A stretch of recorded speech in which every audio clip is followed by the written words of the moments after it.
Good vibes ang pighira sa netizens kan sarong ido sa Daet Camarines Norte. Makalisining makipagsabayan sa pagbayle sa sayang fur mommy. Bisto niya to ang bibong fur baby na ini sa istorya ni Rosie Nieva. Bako ng bago sa tuya ang kakaibang kaugmahan na darakan sa tuyang mga atama na hayop. Mga hayop na garo naging parte na kan buhay kanibang tao. Ani ba pangani dyan, garo pigkukonsidera ng aki ninda asin parte kan pamilya ang sa indang mga ataman. Arog ka ini andara ni Mocha, sarong Shih Tzu Poodle na pigkukonsiderar na bunso kan pamilya ni Jana Patricia Elevado kan Daet Camarines Norte. Alagad sa pagkakataong ini, bakusanaan sa indang pamilya ang pinaugma ni Mocha. Alagad padagos man ining nagdadara nin good vibes sa mga netizens, mantang padagos man na naglalakop an sa iyang video sa social media. Napag-araman na nagbibilog kaya ni line dance ang sa iyang fur parent na si Jana para sa iyang project sa eskwelahan. Alagad ay isubot niya piglalaoman na biglang madulok si Mocha asin sinabayan ang sa iyang pagbayle.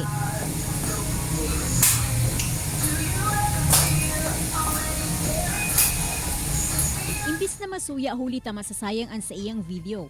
Pinabayaan na subuot niya ini sa pagsayaw mantang garo nakikipag-showdown pa sa iya. Kasi natutulog talaga siya at that moment. Tapos nung narinig niyang nagtugtog yung music, bigla siyang lumapit. Tapos hindi ko in-expect na makikisabay pala siya sa akin.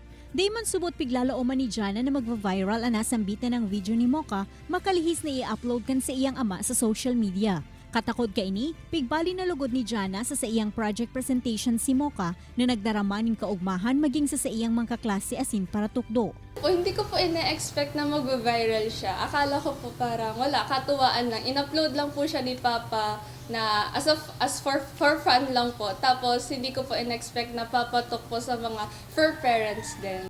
Alagad aram daw ni Donna bako namang bago para kay Mocha ang nauusong TikTok. Sigon kaya kay Jana, kaya man kaining makipagsabayan sa mga patok na video sa nasambitan ng application.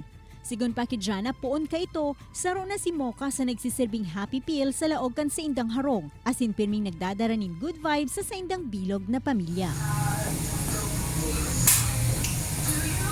Ini si Rosie Nieva, Balitang Bicolandia.